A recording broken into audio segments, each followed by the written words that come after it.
Welcome to another episode of 7.3 liter truck stuff.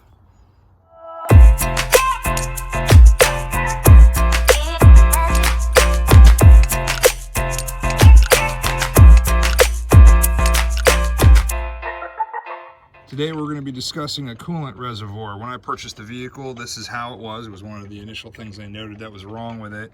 And I monitored it for a minute and I could tell immediately that this dark line right here was clearly where the coolant was sitting, and that is below the minimum line. I filled it back up to max just to see what would happen, and it immediately fell back down, and I'm noticing that I've got some coolant down here.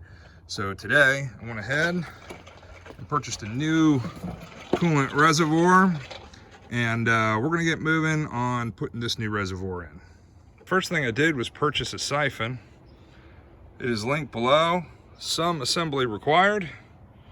Let's see if this thing works.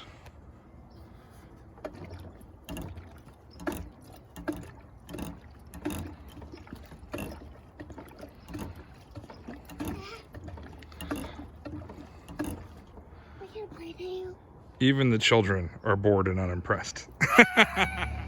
This piece right here is directional, but you don't know until you hook it up. So I was squeezing air into the coolant as opposed to the other way around. Now that I got it fixed, it works pretty phenomenal. Like, yeah, good to go. Let's get that nastiness out of there and get a new coolant reservoir in. Next step is to take the 5/16 wrench and remove these two bolts down here. And we'll spin this off and remove that bolt right there. We have one clip right here for one hose and one down below, and we'll remove this reservoir. Something to note, not knowing if this has been adjusted before or not, this bolt on the right hand side here, that corresponded to this piece right here, and the two longer bolts on the left were for down here. Nasty. In a strong attempt to actually finally use the right tool for one of the jobs, I'm going to go ahead and use this to squeeze this clamp off this hose.